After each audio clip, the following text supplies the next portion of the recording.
بسم اللہ الرحمن الرحیم الحمدللہ رب العالمین والصلاة والسلام علی سید الانبیاء والمرسلین۔ معزز صافی بھائیو، آپ کو بلانے کا مقصد آج ضروری کچھ گزارشات تھیں جو ملک و قوم کے حوالے سے تھی، اور وہ جو گزشتہ تقریباً 1 سال سے ہمارے اوپر حکمران مسلط ہیں، جن کو رجیم چینج کے نام پر پاکستان کے اندر لانچ کیا گیا، اور جو اس وعدے کے اوپر آئے تھے پاکستان کے اندر کہ ہم اپنے کپڑے بیچ کر قوم کو سہولتیں فراہم کریں گے، انہوں نے اپنے کپڑے کیا بیچنے تھے بلکہ قوم کو جو فطری لباس پہنایا گیا ہے، یعنی کہ ماس اور گوشت، وہ بھی نوچنا شروع کر دیا ہے۔ اور جن کے دعوے بلند و بانگ تھے کہ اسحاق ڈار صاحب پاکستان میں آئیں گے اور پاکستان کی معیشت اس رو میں بہنا شروع ہو جائے گی کہ یہاں ہر کچھ خوشحال ہو جائے گا، یہاں 2 وقت کی روٹی لوگوں کو آسان ہو جائے گی، غریب خوشحال ہو جائے گا، لیکن غریب کی بدحالی اور زبونحالی اس نہج تک جا پہنچی ہے کہ وہ جماعت جو ایک دینی عقائد اور دینی اقدار کے حوالے سے اپنا موقف رکھتی ہے، اس کے ذمہ داران نے بھی جب قوم کا حال دیکھا اور اس نہج پر دیکھا تو انہوں نے بھی یہ فیصلہ کیا کہ ہم اپنی قوم کے ساتھ کھڑے ہوں، نہیں تو یہ قوم جس میں بہت سارا دم خم تھا اس کو بھوک سے مار دیا جائے گا، اور اگرچہ وہ جمہوریت کے نام پر مار دیا جائے اور اگرچہ وہ مفاہمت کے نام پر، لیکن ساری چیزیں قوم کو بالآخر بھوک فراہم کر رہی ہیں۔ اور اس وقت جتنے بھی آنکڑے لائے جائیں، یعنی کہ ملائے جائیں، آنکڑے ملائے جائیں اور جتنے بھی اشاریے اوپر نیچے کیے جائیں، بالآخر نتیجہ یہی ہے کہ قوم کو 2 وقت کی روٹی بہت مشکل ہے اور ان کا گزر اوقات بہت مشکل ہے۔ بلکہ کل جو ایک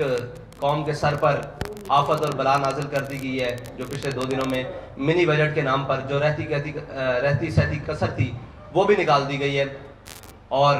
قوم جو آخری سانسیں لے رہی تھی بلکہ ان کی اب کفن بھی نوچنے والی بات ہے، اور اسحاق ڈار صاحب نے کہہ دیا ہے کہ اب جو مر گئے ہیں ان کے اوپر بھی یہ تو کفن اتارنے والی بات ہے۔ یعنی کفن چور حقیقت میں اگر کوئی آج کے دور میں دیکھے تو وہ ہمارے وزیر خزانہ صاحب ہیں، جنہوں نے اتنا عجیب بات کی ہے کہ مرے ہوں کو بھی سکون نہیں۔ پچھلے تو کہتے تھے کہ قبر میں سکون ہے، انہوں نے آ کر کہہ دیا کہ قبر میں بھی سکون نہیں ہے۔ اور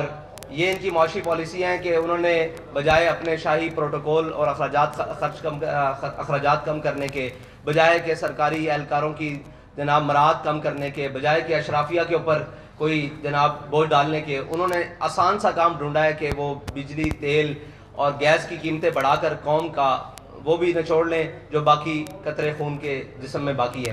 تو یہ بہت ساری طویل ایک داستان ہے، اس میں صرف آج کا نہیں، پاکستان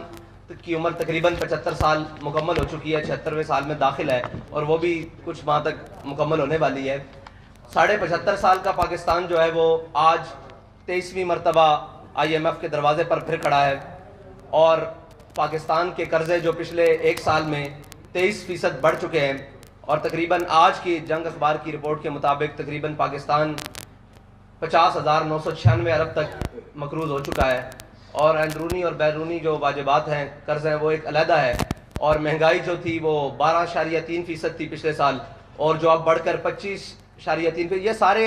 اشاریے ہیں جن کو ہم حکومت ملائے، اپوزیشن ملائے، کوئی بھی ملائے، اور دنیا کا سب سے بہترین اکانومسٹ بھی ملائے، لیکن آخر بات یہ ہے کہ پاکستان کا غریب، پاکستان کے متوسط طبقے اور سارے طبقے پاکستان کے اس وقت مہنگائی کی صورت میں الجھ چکے ہیں، اور بے یقینی کی صورتحال یہ ہے کہ اب پاکستان کی منڈیاں ہوں، پاکستان کے کاروبار ہوں، تجارتی مراکز ہوں، ہر کوئی پریشان ہے کہ کسی بھی چیز کو استحکام نہیں ہے۔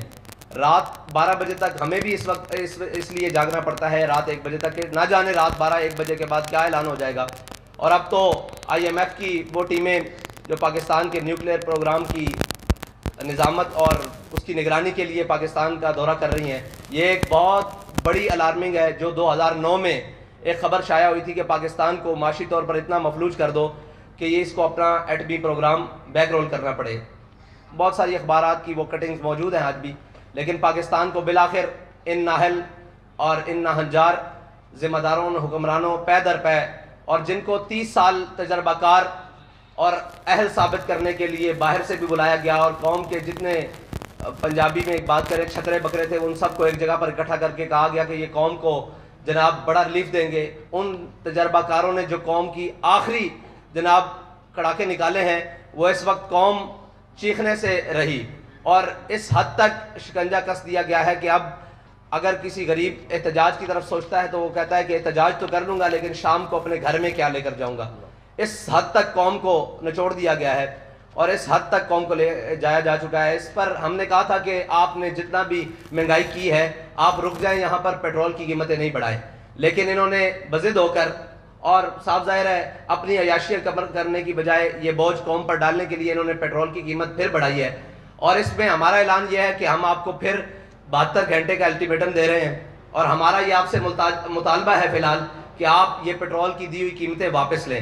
ورنہ 72 گھنٹے بعد ہم وہ اعلان کرنے پر مجبور ہو جائیں گے جس کے لیے تحریک لبیک پہلے بھی جانی جاتی ہے. تو ہمارا انشاءاللہ وہ اعلان بھی 72 گھنٹوں بعد آ جائے گا, اس کے لیے میڈیا کی ضرورت نہیں پڑے گی, ہم انشاءاللہ اعلان کر دیں گے. آج اس لیے بلایا گیا ہے کہ ہو سکتا ہے بعد میں یہ کہے کہ جی ہمیں وقت دیا جاتا, ہمیں یہ کیا جاتا. آپ کو 72 گھنٹے کا حکومت پاکستان کو تحریک لبیک پاکستان الٹیمیٹم دیتی ہے کہ 72 گھنٹے کے اندر یہ قیمتیں جو تھیں وہ 14 فروری کی رات تک واپس لے کر آئی جائیں, یعنی کہ 250 روپے پیٹرول, یہ جو 22 روپے قیمت بڑھائی گئی ہے. اور عالمی منڈی میں بھی تیل کی قیمتوں میں استحکام آیا ہے, لیکن پاکستان کی ان نا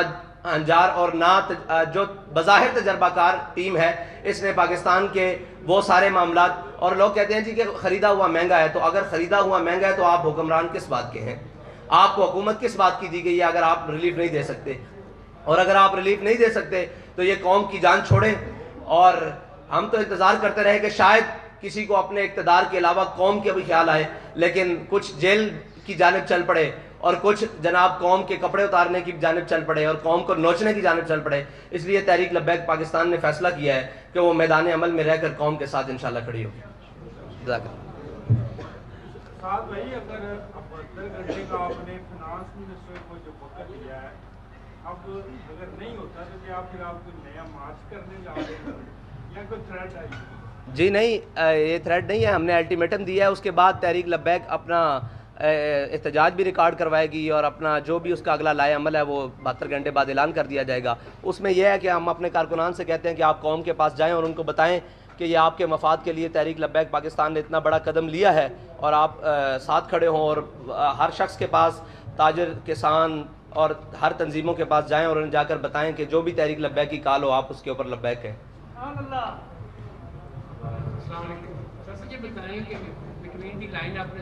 ہمیں بتا دیا کہ آپ کیا کرنے جا رہے ہیں, کیا اس طرح کے موٹر ویز یا قومی شاہراہیں بند کریں گے یا کوئی اور اس طرح کا لائن عمل ہے؟ نہیں, ہم ہر وہ کام کریں گے جس سے قوم کو فائدہ حاصل ہو. سر ہم آپ کے پاس خبر لینے آئے ہیں, تھوڑا سا اشارہ تو بتائیں نا. جی آپ کو خبر دے کر جا رہے ہیں کہ 72 گھنٹے بعد آپ کو بہت بڑی خبر ملے گی. اور کوئی سوال نہیں؟ بھائی کیا آپ سمجھتے ہیں کہ موجودہ ملکی حالات میں جو اکانومی کی سچویشن ہے, ان حالات میں پیٹرول مہنگا نہیں کرنا چاہیے تھا گورنمنٹ کو؟ آپ کو نہیں لگتا ہے اس کے علاوہ گورنمنٹ کے پاس کوئی آپشن نہیں تھی, کوئی IMF سے ڈیل بھی نہیں ہو سکتی تھی؟ میں نے آپ کو قوم کے پاس, حکومت کے پاس کافی سارے آپشن موجود تھے, صرف پیٹرول, بجلی اور نام کے گیس مہنگا کرنا یہ آپشن نہیں تھا. آپشن موجود ہے کہ کم از کم پاکستانی جو حکومت ہے اس کے پاس کم 1.25 لاکھ کے قریب گاڑیاں ہیں جو استعمال ہوتی ہیں, اور ہر گاڑی کا جو ڈیلی کا پیٹرول ہے وہ 50 لیٹر سے اوپر استعمال کنزمپشن ہے. تو یہ اگر اپنی شائع خرچیاں کم کر دیں اور مریم نواز صاحبہ کو اگر ڈپٹی وزیر اعظم کا پروٹوکول ختم کر کے 1-2 گاڑیوں پر گزارا کرنے پر کر دیا جائے تو قوم کی بہت ساری بچت ہو سکتی ہے. سعد بھائی ایک میرا سوال ہے کہ 10 مہینے ہو گئے اس گورنمنٹ کو, اور جس طرح پیٹرول انہوں نے آپ کے ساتھ بھی بڑھایا تھا اس وقت آپ نے پروٹیسٹ نہیں کیا, کوئی اعلان نہیں کیا, نمبر 1. نمبر 2, اب یہ جو آپ 72 گھنٹے کا ٹائم دے رہے ہیں اس کے بعد کیا پورے پاکستان کے روڈ بلاک کر دیے جائیں گے اگر آپ کی بات نہیں مانی جاتی؟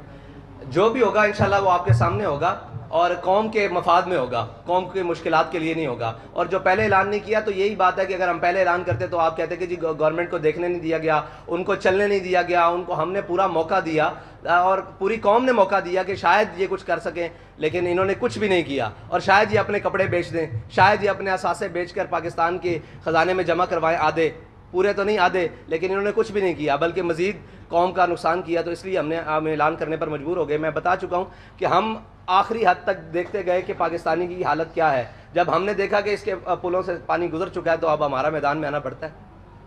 سر یہ حکومت سے اگر آپ بچت کی توقع کرتے ہیں تو اس کے اقدامات بھی یقیناً کوئی نظر آنے چاہیے. ان کے تقریباً 100 کے قریب وزیر ہیں,